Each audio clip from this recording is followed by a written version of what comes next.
تاقیکردنەوە گشتەکانی پۆلی 12 ئامادەیی لە سەرتاسەری هەرێمی کوردستان دەستی پێکردو. وەزارەتی پەروەردەش بۆ ئەمساڵ ڕێوشوێنی توندی بۆ ڕێگریکردن لە گزی و ئاشکرابوونی پرسیارەکان گرتوۆتە بەر.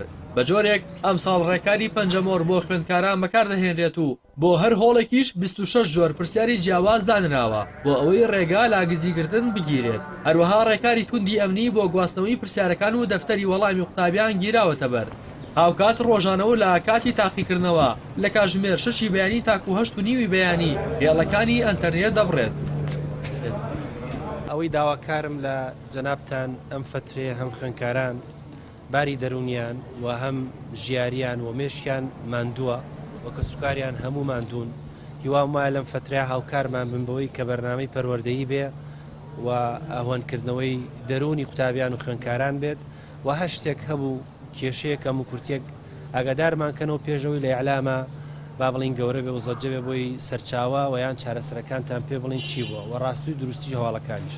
هەڵان سوپاس بۆ جەنابی پارێزگار، سوپاس بۆ هەموو لیژنەی تاقیکردنەوەکان لە قەزاکانە لە بەڕێوەبەری پەروەردە و ئیمتیحانات و سەرپەرشتیارانی بەڕێز کە ئێمە لە سنووری سلێمانی وەکو کاک دکتۆر فەرمووی 605 هۆڵی ئامادەییمان هەیە بە زانستی وێژەی پیشەیی و 33126 قوتابی خوێندکار بەشدارن.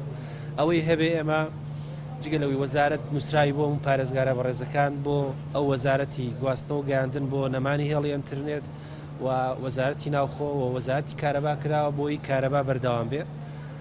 ئەمانە بە سوپاسەوە هەر هەموو هاوکارمانن.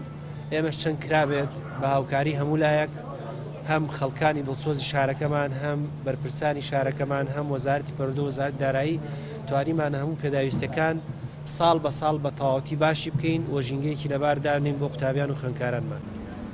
4 تاقیکردنەوەی ئەمساڵی پۆلە کۆتاکان دەکەوێتە مانگی ڕەمەزانەوە. پێشتریش لیژنەی باڵای فتوای کوردستان ڕوونکردنەوەیەکی تایبەت بە ڕۆژوکردنی قوتابیان بڵاو کردەوە و ڕایگەیاند ئەو قوتابیانی کە تاقیکردنەوەیان دەکەوێتە مانگی ڕەمەزانەوە دەتوانن بە ڕۆژوو نەبن.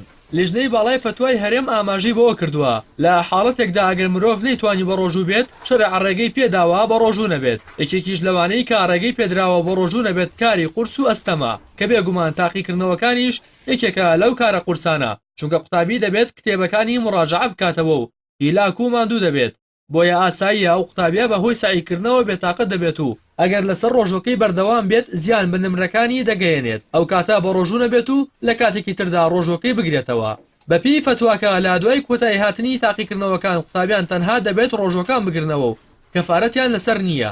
هەروەها بەپی خشتەی تاقیکردنەوەکان بەهۆی جەژنی ڕەمەزانەوە کە دەکەوێتە ناو ئەزمونەکانەوە تاقیکردنەوەکان لە 3 تا 10 حوزەیران ڕادەگیرێت. دەستپێکردنی تاقیکردنەوەکانی پۆلی 12 ئامادەیی لە کاتێکدایە کەوا بڕیارە 27 ئەم مانگەش تاقیکردنەوەی نیشتیمانی پۆلی نوێی بنەڕەتی دەست پێ بکەن. بەپی ئامارەکانی بەڕێوەبەرایەتی گشتی ئەزمونەکانی سەر بە وەزارەتی پەروەردەی حکوومەتی هەرێمی کوردستان بۆ ساڵی خوێندنی 2018 بۆ 2019 بەگشتی 234332 قوتابی پۆلی 12 ئامادەی و پۆلی نوێی بنەڕەتی و پیشەیی بەشداری لە تاقیکردنەوەکاندا دەکەن. کە لەو ژمارە 112585 قوتابیان پۆلی 12 ئامادەین و 118383 قوتابیش پۆلی نوێی بنەڕەتین. هەروەها 3364 قوتابی لە بەشی پیشەین کە سەرجەمیان بەسەر 4101 هۆڵی تاقیکردنەوە دابەشکراون. لە ئەسنووری پارێزگای سلێمانیشدا 33136 قوتابی ئامادەیی لە 605 هۆڵ لە بەشەکانی زانستی و وێژەی و پیشەیی بەشداری تاقیکردنەوەکان دەکەن. ڕاستی حەمامی کەناڵی ئاسمانی پەیام سلێمانی.